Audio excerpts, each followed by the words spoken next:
Genèse chapitre 16. Genèse chapitre 16. Ça fait bien de vous voir de nouveau. Vous êtes bien réveillés? Je crois que j'ai dit au pasteur que j'ai établi mon record personnel pour faire dormir des gens dans une seule réunion dans cette église ici. En après-midi, dimanche après-midi, j'ai fait dormir 5 personnes dans la même réunion. C'est impressionnant, n'est-ce pas? Alors, je ne sais pas si je vais arriver de faire aussi bien que ça aujourd'hui. Ça dépend de si vous avez bien mangé ou non, mais on va voir. Genèse chapitre 16. J'aimerais bien parler d'une personne que j'ai jamais trop aimée. Mais je crois que c'est une personne qui a quelque chose à nous dire. C'est la femme Agar. Agar. Chapitre 16, Sarai, femme d'Abraham, ne lui avait point donné d'enfant. Elle avait une servante égyptienne nommée Agar. Et Sarai dit à Abraham, « Voici l'Éternel m'a rendu stérile. Viens, je te prie, viens vers ma servante. » Excuse-moi, j'ai tout perdu. Voilà, ça va aller. Viens vers ma servante. Et enfin, ce qui s'est passé, c'était Sarai a donné sa servante, son esclave, si vous voulez, comme femme à Abraham, comme deuxième femme à Abraham. Et la loi dans ces jours-là, c'était que si une esclave portait un enfant, elle devenait l'enfant légal de la maîtresse. C'est-à-dire, quelque part, c'était une mère porteuse. Elle était mariée, un peu, mais c'est une femme de deuxième rangée, si vous voulez. Mais elle est devenue pour Abraham et pour Sarah une femme porteuse. Abraham écouta la voix de Sarai. Alors Sarai, femme d'Abraham, prit Agar, l'Égyptienne, sa servante, et la donna pour femme à Abraham, son mari. Après qu'Abraham eut habité 10 ans dans le pays de Canaan, il alla vers Agar et elle devint enceinte. Quand elle se vit enceinte, elle regarda sa maîtresse avec mépris. Okay? Père, merci pour ta parole. Seigneur, aide-nous. Aide-nous vraiment de voir comme tu vois. Des fois, on ne voit pas la valeur d'une personne comme toi, tu le vois. Et Seigneur, des fois, on ne voit même pas la valeur qu'il y a en nous, que tu nous as mis, que tu as mis en nous. Seigneur, donne-nous tes yeux pour que nous puissions voir. Au nom de Jésus. Amen. Je suis devenu pasteur quand j'avais 22 ans, dans une toute petite annexe perdue dans la campagne de l'État d'Arkansas. On avait une quarantaine de personnes qui venaient. Et je me souviens d'un dimanche soir, j'avais prêché sur le baptême du Saint-Esprit. Et j'ai lancé l'appel pour les personnes qui voulaient être baptisées du Saint-Esprit. Il y avait une jeune femme qui venait de temps en temps à l'église. Elle avait, je crois, 14 ans à l'époque. Elle n'était pas belle, je dois avouer. C'est le meilleur qu'on peut dire. Elle n'était pas belle. Alors, je crois que ses parents étaient divorcés, ils ne voulaient pas d'elle. Elle était un peu une vie de pasteur-chute comme ça. Et c'était difficile, mais elle venait vite au devant pour prier. Je croyais même pas qu'elle était sauvée. L'appel était pour ceux qui voulaient être baptisés du Saint-Esprit. Mais quand je suis allé à côté d'elle pour prier, je sentais que le Saint-Esprit me poussait de prier comme ça, pour lui dire dans ma prière, Jésus t'aime. Enfin, c'était même pas une prière, mais j'ai dit, Jésus t'aime. Jésus t'aime. Je crois que j'ai dit ça 20, 30, 50 fois dans cette prière, presque rien d'autre sauf Jésus t'aime. Et la jeune fille, elle pleurait. Et puis elle est revenue à la fin à sa place. D'autres ont bien reçu du Seigneur. Et là, j'ai dit, écoute, avant qu'on se quitte, est-ce qu'il y a quelqu'un ici qui aimerait bien glorifier le Seigneur en racontant ce qui s'est passé dans ta vie? Et la jeune fille, assez timide, je crois, mais elle s'est tenue debout, avec des larmes, mais avec un visage qui brillait. Elle nous disait, quand je suis venu à la réunion ce soir, je ne croyais que personne m'aimait. Mais elle a dit, maintenant, je sais que le Seigneur m'aime. Et mes amis, si nous pouvions savoir, si nous savons à quel point nous avons une valeur pour le Seigneur. Des fois, les autres nous traitent de rien de tout. Ils se servent de nous. C'est ça que cette histoire, pour moi, c'est... Bon, bien sûr, on ne peut pas mettre toutes les règles de 2012 là, parce que ça revenait à 3800 ans à peu près, quand ces personnes marchaient sur terre. Alors, les idées étaient différentes. Mais il n'y a jamais une excuse pour l'injustice. Parce que ce que Agar a reçu, bien que ça soit légal, c'était injuste. Alors, je sais qu'Abraham et Sarah étaient choisis par le Seigneur, mais ils étaient impatients, et dans leur impatience de faire marcher la volonté de Dieu dans leur propre vie, ils se sont servis d'une autre personne qui était sans puissance et qui ne pouvait rien contre cela. Alors, Agar était une servante, on suppose, une esclave si vous voulez, on suppose qu'elle était jeune, et Abraham, il avait déjà 85 ans. Alors, mais Sarai, elle a dit, OK, Abraham, voilà la loi, voilà les règles dans notre région. Tu prends cette fille-là, qu'elle devienne ta femme, et l'enfant qu'elle aura, ça sera mon enfant, parce que moi, je ne peux pas avoir d'enfant. Et à l'époque, c'était une grande honte. Alors, pour avoir des enfants, des gens, ils ont fait ça. Des fois, c'était selon la loi, c'était légal. Mais ce n'était pas parce que c'était légal que c'était juste. Et je crois que pour nous, les chrétiens, et peut-être c'est une parole pour quelques personnes, ce n'est pas seulement le fait que ça soit légal, que c'est juste. Et nous marchons pas seulement dans la légalité, oui ça, mais aussi dans la justice de Dieu, dans le cœur de Dieu. Et pour moi, cette fille, elle a reçu de l'abus. D'abord, c'est une esclave. C'était courant à l'époque. J'imagine qu'elle non plus, elle ne s'étonnait pas. Mais j'imagine qu'elle voulait plus de sa vie que d'être une mère porteuse pour quelqu'un d'autre. Et je ne sais pas, je ne suis pas très au courant de leur façon de faire. Mais maintenant, si elle est aussi deuxième femme d'Abraham, ça veut dire que normalement, elle n'aura pas une famille à elle-même. Parce que l'enfant qui naît, normalement, ce sera l'enfant de sa maîtresse. Alors, Abraham et Sarah ont traité Agar comme une chose pour le propre bien. Alors c'est dur à dire cela. Et peut-être j'ai tort, pardonne-moi si j'ai tort, mais il me semble qu'ils ont utilisé ce qui était courant à l'époque pour avancer le propre, parce que Dieu avait promis, c'était la promesse de Dieu. Mais eux, dans leur propre... Parce que ce n'était pas la façon de Dieu à faire. Dieu ne leur a jamais dit, prends cette femme, prends une autre. Parce qu'il avait en tête, il avait un enfant de promesse, un enfant miracle. Mais Abraham et Sarah, ils ont cru avancer le plan de Dieu et peut-être le propre désir en faisant à leur tête. Et en faisant ça, ils ont profité d'une autre personne. Et je crois que c'est très, très important. Deux choses ici. Que nous réalisons que les autres gens autour de nous ne sont pas là pour nous.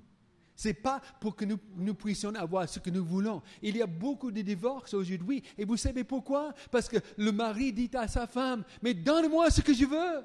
Et la femme dit à l'homme, donne-moi ce que je veux. Comme si l'autre existait pour eux. Vous voyez ce que je veux dire? Les gens, il ne faut pas se servir des autres. Il ne faut pas profiter des autres. Il ne faut pas traiter les autres comme ils étaient une chose. Et on voit bien, plusieurs d'entre vous, peut-être vous avez subi de l'abus. Vous avez subi des autres autour de vous, un patron qui vous faisait travailler comme un esclave pour qu'il puisse gagner plus d'argent lui, et lui, il ne vous donnait rien. Il y avait des maris qui ont même battu leur propre femme. Vous imaginez ça? Incroyable! Un homme de Dieu qui se dit homme de Dieu, qui bat sa femme, ça ne peut pas être même dans la même phrase. Mais mes amis, on ne se sert pas des autres si on est chrétien, si on aime Jésus-Christ, on sert des autres. On ne se sert pas des autres, on sert des autres. Et voilà un des plus grands hommes de Dieu, une des plus grands femmes de foi, dans un moment de faiblesse, qui se sont servis d'un autre, quelque part qui ont presque gaspillé la vie d'une autre personne pour leur propre bien. Attention. Alors, dans cette histoire, comme je dis, je n'ai jamais aimé Agar, pas beaucoup.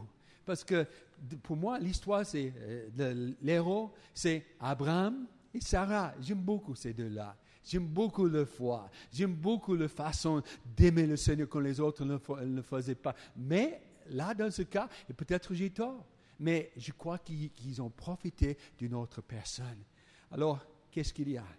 Agar même, elle n'était pas sans faute dans cette histoire. Parce que quand elle trouvait qu'elle était enceinte, tu sais ce qu'elle a fait? Cocorico! Je ne dis pas qu'elle est française, mais quand même, Cocorico! Je suis enceinte et vous ne l'êtes pas. Je peux avoir un bébé, vous n'êtes pas. Maintenant, votre mari, mon mari va m'aimer plus que vous.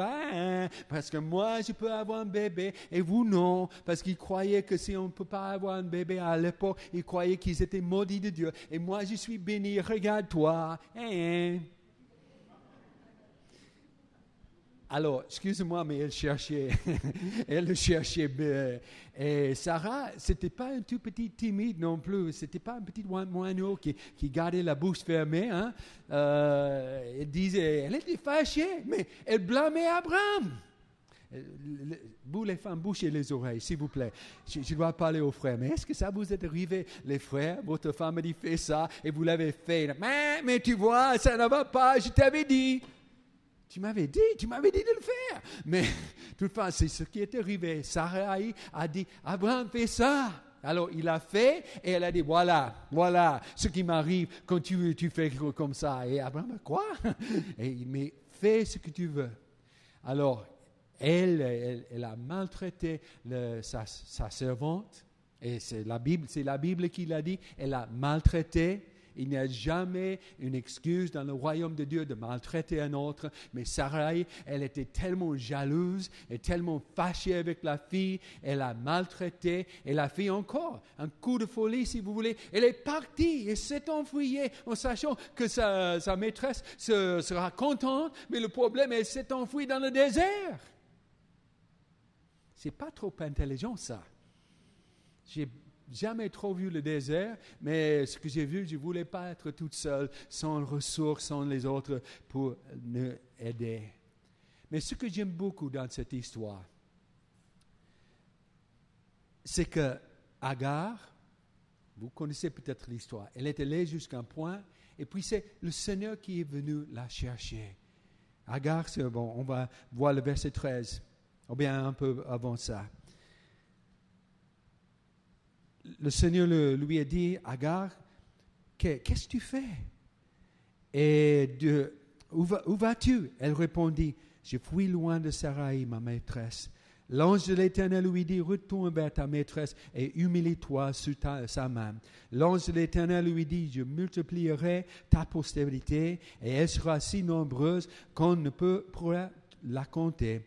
L'ange de l'Éternel lui dit, voici tu es enceinte et tu enfanteras un fils à qui tu donneras le nom Ismaël, car l'Éternel t'a entendu dans ton affliction. Il sera comme une âne sauvage, en parlant d'Ismaël. Sa main sera contre tous et la main de tous sera contre lui, et etc., etc.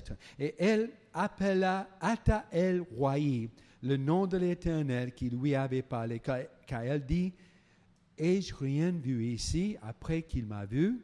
C'est pourquoi l'on appelait ce puits le puits de Laché Royi. Il est entre Kadès et Bared. Alors, enfin, ce qu'elle a dit en principe, c'était, est-ce qu'il m'a vu aussi? Je suis vu par l'Éternel. Est-ce que c'est l'Éternel qui me voit? Et ce n'est pas que ça me choque. Mais ça me réjouit. Parce que je ne sais pas vous, mais je n'ai jamais eu le sentiment que j'étais un des premiers, un des chouchous de profs. Je ne suis pas venu à l'école BMW. Je n'étais pas le grand chef, le capitaine de l'équipe de foot. Je n'étais pas le premier dans la classe, le plus intelligent, le plus riche, quoi que ce soit. J'aime bien de temps en temps d'aller sur Facebook. Et là, j'ai retrouvé un ancien collègue de l'école. Quand j'étais au lycée, Philippe, il était un an avant moi. Philippe, il était grand, il était beau, c'était le capitaine de l'équipe de football, c'était un sportif formidable, très intelligent, tout réussissait pour lui, ses parents avaient un peu de sous dans l'école, et tu le vois, le monsieur plus beau, monsieur plus populaire, tout ça. Et je l'ai retrouvé, 42 ans plus tard sur Facebook, Philippe. Il était vieux, cheveux blancs, gros, et vous savez ce que je me suis dit? Yes! Oui! Alors, ce n'est pas trop spirituel, je sais, mais je me suis dit, Seigneur, là, ça nous met à l'égalité. Hein? On court à la même vitesse. Entre guillemets, là aussi, il parle du Seigneur, il parle de la prière, et je me dis, oh là là, le Seigneur a fait quelque chose dans sa vie, parce que quand je l'ai connu, il n'était pas du tout comme ça. Alors ça c'est bien. Mais pour la plupart, nous n'avons pas l'habitude d'être comme Philippe, le plus grand, le plus riche, le plus beau, le plus sportif. Pour être vrai, une grande partie de nous avons le sentiment qu'il y a souvent cette petite voix qui nous dit, tu es nul, tu n'arrives pas, tu n'es pas comme les autres, tu n'es pas aussi spirituel que ta sœur, tu n'es pas aussi bon, tu vois, tu tombes tellement, ou bien tu n'es pas bien, ou regarde ou écoute, et tu ne vas pas être à l'auteur, regarde ta famille, ou regarde les autres, etc., etc. Et on a un peu le sentiment d'être rien de tout. Alors, est-ce que je peux vous donner une nouvelle, une bonne nouvelle? C'est que le Seigneur est le Seigneur des nuls. Il aime beaucoup des nuls, le Seigneur. Parce que quand il était sur terre, on l'a traité comme nul, lui. On l'a traité comme rien de tout. Le fils de Marie et le charpentier. Et là, grosse point d'interrogation parce que toutes les petites femmes du coin, elles connaissaient l'histoire. Et même 20-30 ans après, elles n'avaient pas oublié. Pauvres, toutes sortes de choses. Mais loin de Dieu, qui était envoyé pour ôter, pour enlever le péché du monde. Et si vous avez le sentiment, même cet après-midi, d'être traité comme un nul par votre mari, par votre épouse, par votre famille, au travail, ou bien de mépriser, le Seigneur, il sait exactement ce que vous ressentez parce qu'il dit en Ésaïe 53, il était méprisé. Les gens l'ont traité de rien de tout. Mais c'est lui qui a porté nos péchés. C'est lui qui a porté nos maladies, nos douleurs, de tout ce qui nous fait mal. C'est lui qui est mort. C'est par lui, par ses meurtrissures, que nous sommes guéris et sauvés. C'est lui qui sait ce que ça veut dire être méprisé, être traité par rien de tout. Alors, qu'est-ce qu'il fait avec Agar? Est-ce qu'il a mis dans le premier rangée la femme qui allait porter l'enfant, la ligne royale par laquelle Dieu allait sauver le monde? Non, elle n'a jamais accédé à cette ligne-là, nous non plus. Et elle n'était jamais le plus grand. Plus tard, elle était rejetée de nouveau. Il y avait une raison pour cela. On n'a pas le temps pour y entrer aujourd'hui. Mais elle était toujours un peu exclue, sauf par Dieu. Imaginez bien, deux fois, Dieu a parlé directement à Agar. Ici, et un peu plus tard aussi, quand il lui a donné un miracle. Deux fois, cette femme que les autres ont traitée comme rien, comme Sarah plus tard, l'a chassée, en sachant qu'il y avait bien des chances qu'elle soit morte avec son fils. Cette femme pour laquelle une grande partie du monde disait elle n'est rien, c'est une esclave, elle vaut rien. Dieu l'a tellement aimée, bien qu'elle n'était pas, si vous voulez, au centre de ce qu'il allait faire. Il l'a touchée quand même, il a sauvé sa vie, il a sauvé la vie de son fils, il a pensé à cette servante-là, il lui a parlé directement. Il y a des grands hommes de Dieu qui ne pouvaient même pas dire que Dieu leur avait parlé directement comme ça, comme il a fait avec Agar. Avec Agar, il a fait 2 fois. Si vous lisez les récits qui concernent Agar dans la Bible, il y a beaucoup plus sur Agar que sur beaucoup des rois d'Israël. Cette petite esclave, Dieu la connaissait. Dieu l'a aimée, tout comme toi et moi. Moi, je n'ai pas le sentiment d'être la vedette, le centre du plan, quoi que ce soit. J'ai le sentiment d'être assez normal. Il y a des gens qui disputeront cela, mais je crois que je suis assez normal. Mais je suis aimé par Dieu. Et comme Agar dit, je suis vu. Dieu, il a son œil sur moi. Il me regarde. Méprisé, petite, exclu.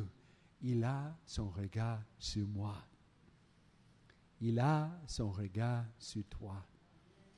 Tu es précieux pour lui. Tu crois qu'il a oublié, mais il n'a pas oublié. Il a son regard sur toi. Et ça porte un espoir pour chacun de nous. Parce que là, nous voyons des gens qui ont été exclus, des fois même par leur propre bêtise. Il y avait un prophète qui s'appelait Osée. Il a écrit un livre qui s'appelle Osée. Je le trouve un peu osé, ce livre. Mais de toute façon, il est très osé. Mais Osée, c'était le prophète et Dieu lui avait dit, marie-toi avec une femme qui est prostituée. Alors, vous qui voulez vous marier avec une personne qui n'est pas chrétienne et vous prenez ça comme votre texte, attention, si vous voulez souffrir comme Osée a souffert, mais Dieu voulait utiliser le prophète comme illustration. Je crois que c'est la seule fois dans la Bible qui dit ça. Alors, c'est vraiment l'exception. Alors, Osée, il se marie avec Gomer, qui était prostituée, une prostituée religieuse. C'est-à-dire, elle était là où les païens ils sont allés pour louer le Dieu. C'était souvent des rites sexuels avec cela, des choses vraiment tordues. Mais Dieu a dit, évidemment, Osée a fait sa connaissance et Dieu lui a dit, alors, marie-toi avec cette femme. Alors, Osée, il l'a fait. Et ça allait bien pour un moment. Et ils avaient même un enfant.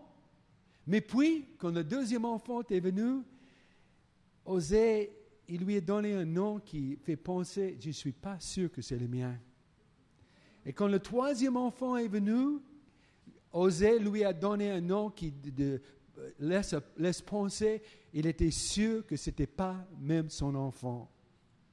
Et voilà, Gomer, elle en avait assez, des bébés, 3, aïe, aïe, aïe, des couches partout, des biberons partout, et elle se souvenait des fêtes qu'elle a faites, et des beaux cadeaux que ses aimants lui avaient donnés parce qu'elle était belle, et là, tout était bien dans ce jour-là, le fête, le vin, tout ça, les boum, et moi, écoute, Osée, tu es bien, tu es chouette, mais je te laisse, je te quitte, mais je te donne un petit cadeau, je te laisse ces 3 enfants, dont 1, 2 n'est même pas à toi, mais débrouille-toi bien, mon vieux. Elle recommence sa vie d'avant. Osée, si vous lisez ce livre, son œil brisé. Et puis il vient un jour, sans doute, qu'il avait un peu suivi l'évolution de la situation. Et Gomer, comme toutes les gens qui vivent comme ça, plus tôt ou plus tard, vous payez les factures, des pots cassés. Amen. Et tu la vois usée, tu la vois vraiment à bout. Là, le marché des esclaves, ils allaient la vendre comme esclave.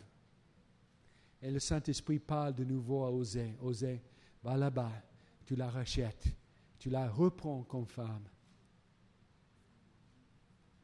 Alors moi, j'aurais dit, Ouah, tu vois ce que tu m'as fait, maintenant tu récoltes ce que tu as semé. Amen. La parole est vraie. Dieu, tu es bon. Tu sais ce qu'Osée a fait? il n'avait jamais arrêté d'aimer cette femme. Il allait, il l'achetait, il la reprenait chez elle. Et Dieu a dit, c'est comme ça avec moi, Israël. Moi, j'aime Israël. C'est comme ma femme. Mais elle m'a été infidèle avec toutes ses idoles, avec tous ses rites impurs et ces choses comme ça. Et Israël s'est éloigné de moi une grande partie. Mais Dieu n'avait pas lâché. Il n'avait pas laissé son amour, bien qu'il ait été offensé, bien qu'il ait été trahi, bien qu'Israël l'a traité de rien de tout. Et comme Gomer est devenu, si vous voulez, un nul, Dieu l'a quand même aimé. Il est allé la chercher. Israël, il l'a cherché. Cet après-midi, je ne sais pas quelle est votre situation, mais la bonne nouvelle, c'est que Jésus t'aime. Peut-être tu te sens comme nul. Peut-être tu te sens coupable parce que tu t'es éloigné du Seigneur et tu dis, je ne le mérite pas. Oui, je sais que le Seigneur, mais je ne le mérite pas. Écoute, dans ton orgueil, ne restez pas éloigné. Si tu es éloigné du Seigneur avec des larmes, revenez au Seigneur. Dis, Seigneur, pardonne-moi. Écoute, je veux être ton épouse de nouveau, si vous voulez. Je veux me repentir de mon péché. Je ne veux plus vivre comme ça. Je croyais que je voulais le monde, mais le monde n'est rien de tout. Moi, je veux cette relation avec toi, Seigneur. Je veux cette relation avec toi. Pour des nuls, des exclus, des éloignés, la bonne nouvelle, c'est que Jésus t'aime. Et tout comme Dieu a pourvu pour Agar, il pourvoira pour toi aussi. Tu vois, il n'y avait jamais des hommes qui sont venus au secours d'Agar. Les hommes, les femmes l'ont chassé, mais c'était Dieu qui était toujours là. Je crois qu'il vient pour nous aussi cet après-midi. Beaucoup d'entre vous, vous connaissez, j'ai déjà raconté comment je suis venu au Seigneur. Mais ce qui est tellement bien, quand on a les cheveux gris et blancs, on peut se répéter et les gens croient que c'est normal. Et moi, j'aime tellement vous dire comment le Seigneur, il est venu dans ma vie. Parce que moi, comme je dis, je me sentais comme le petit exclu, le garçon loin dans la campagne, au bout de la route. Autour de nous, c'était le forêt, le petit village au bout de la route là. Et maman et papa, Dieu, n'avaient pas le temps, pas du tout. À un moment, elle souffrait des nerfs. C'était, moi, j'aimais maman. C'était ma maman. Mais j'avoue que des fois, c'était difficile. Et j'ai dit à l'autre réunion ce matin qu'au moment donné des punitions, mon papa presque jamais, mais maman, oh là là, quand elle te punissait, c'était fort. À mon avis, ça frôlait l'abus. C'était assez difficile. La dépression, l'ambiance à la maison, quand maman était là, c'était pourri parce qu'on ne pouvait pas bouger sans qu'elle s'explose. Et pour nous, les enfants, c'était dur et difficile. Mais Dieu, dans sa miséricorde, a mis une femme dans notre vie. C'était ma grand-mère, Bessie Deloney. De toutes les personnes que je connais sur le Seigneur, j'ai connu des grands hommes de Dieu, mais la personne pour moi qui représentait plus ce que Dieu est, c'est ma grand-mère. Elle avait tant d'amour, tant d'amour. Quand j'avais 3 ans, elle disait à mes parents qui habitaient 6 kilomètres plus loin, mais sur les routes de la campagne qui n'étaient pas tellement bien à cette époque, vous emmenez David chez moi je vais l'emmener à l'église. Et quand grand-mère le disait, parce que, enfin, grand-mère, elle n'était pas vraiment chrétienne, elle était religieuse, mais elle n'était pas chrétienne avant que ma mère ait 19 ans. Alors, ma mère ne savait pas exactement comment l'apprendre, parce que quand grand-mère est devenue chrétienne, il y a des gens qui deviennent chrétiens, et il y a des gens qui deviennent chrétiennes. Et grand-mère est devenue chrétienne, zélée pour le Seigneur Jésus-Christ, pleine d'amour. Mais maman, elle ne voulait pas tellement. Mais quand grand-mère disait, emmenez David chez moi je l'emmène à l'église. Elle aimait beaucoup sa mère. Et grand-mère, c'était vraiment de la personne que le Seigneur a utilisée pour sauver notre famille.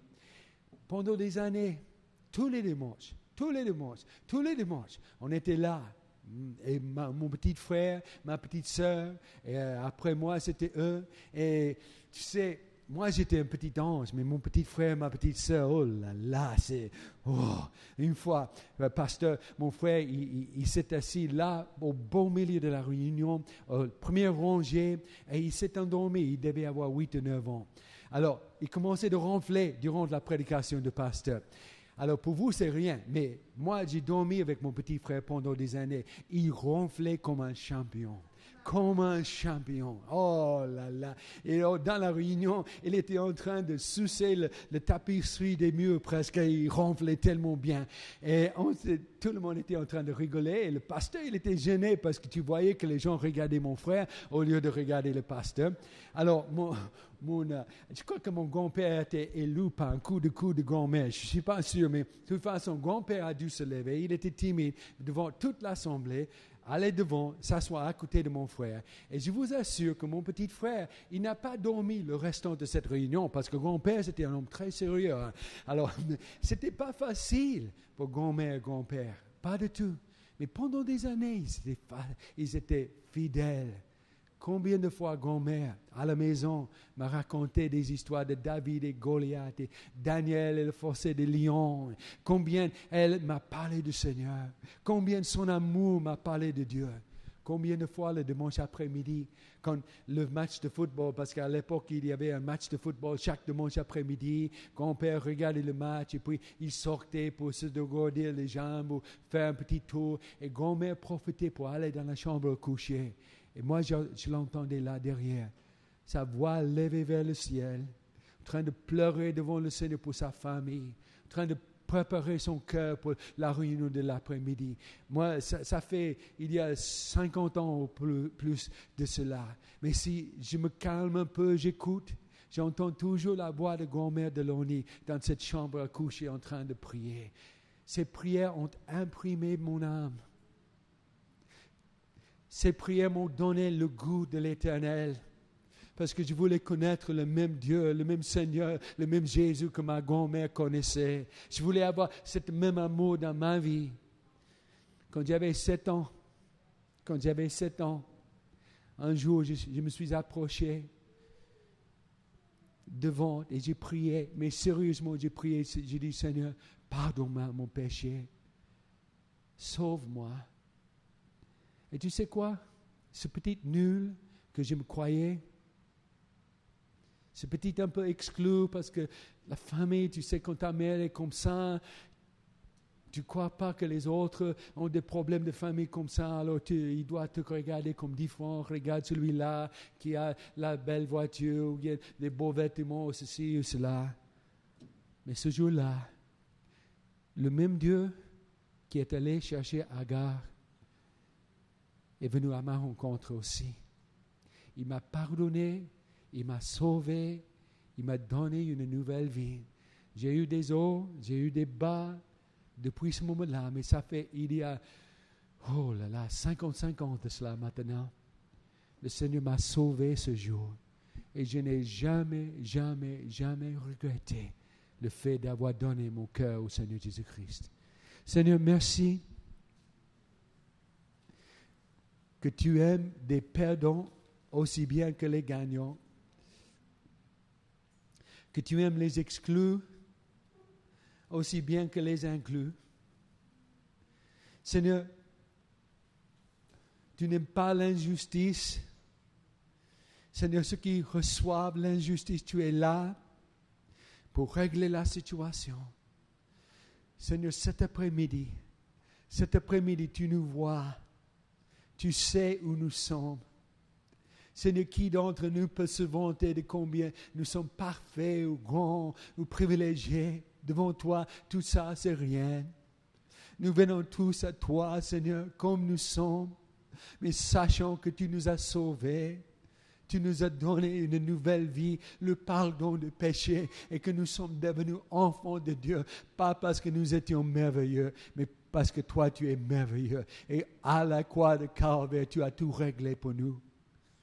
Seigneur, je prie, parce que j'ai le sentiment qu'il y en a qui ont mal, qu'il y en a qui se sentent un peu exclus, qu'il y en a qui croient qu'ils doivent faire plus que les autres parce que autrement ils sont moins que les autres et pour être à l'égalité, ils doivent faire plus. Oh Seigneur, montre ton amour, révèle ton amour. Entoure-les de tes bras de guérison cet après-midi. Seigneur, qui réalise à quel point ils sont aimés, qui sont précieux pour toi. Restons dans la prière. Personne ne regarde ni à droite ni à gauche. J'avais en tête de prêcher un autre message, mais le Seigneur a mis ça dans mon cœur. Je crois qu'il y a des personnes qui ont été vraiment, vraiment touchées. Le Seigneur t'a parlé à travers de Agar et sa situation. Tu es dans la réunion et tu dis, David, les autres m'ont maltraité. J'avais même l'idée que Dieu ne m'aimait pas autant que les autres parce que je me sentais exclu. Je ne me sentais pas à l'auteur. Je me sentais un peu nul.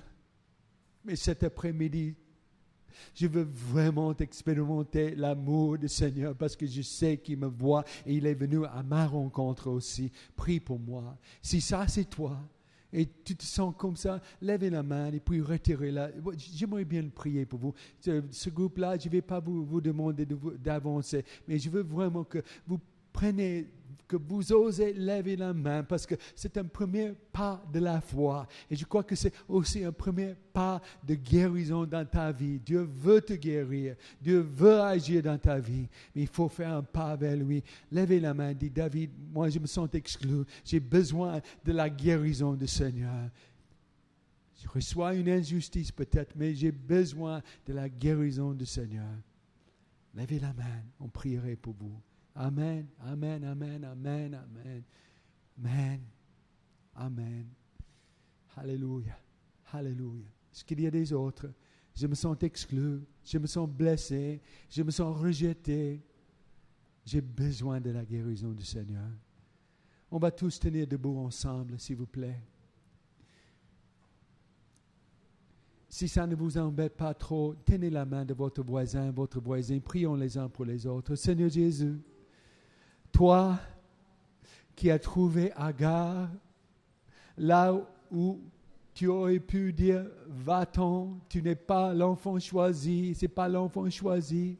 Seigneur, tu l'as quand même aimé, tu lui as donné une promesse formidable. Seigneur, tu as pris soin d'elle. Seigneur, de la même manière, dans cette réunion, cet après-midi, plusieurs d'entre nous, nous sommes blessés, nous sommes meurtris. Nous avons besoin de toi. Nous avons besoin de toi. Oh Seigneur Jésus, étends ta main.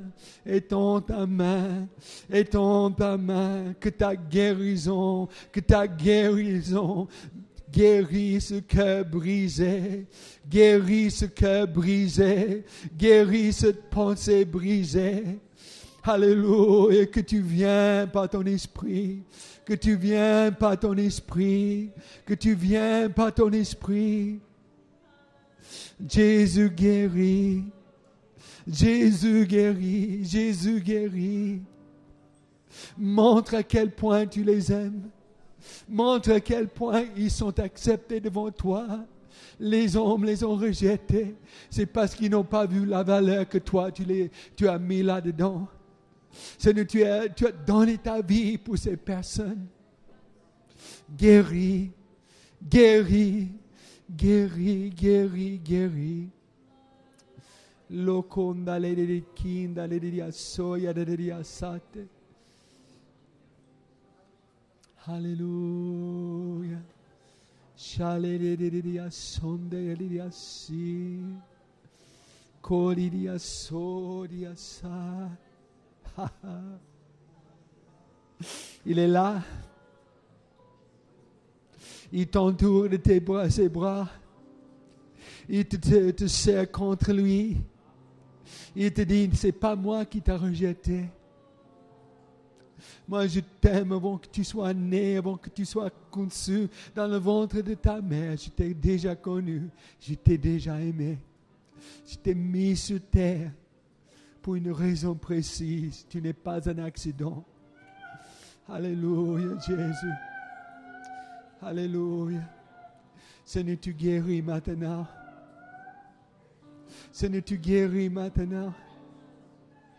Seigneur, tu guéris maintenant. Tu guéris maintenant. Tu guéris, Seigneur. Pas seulement au niveau des émotions, mais profondément. Au fond de l'âme, au fond de l'esprit. Que ton esprit fait une œuvre forte et profonde.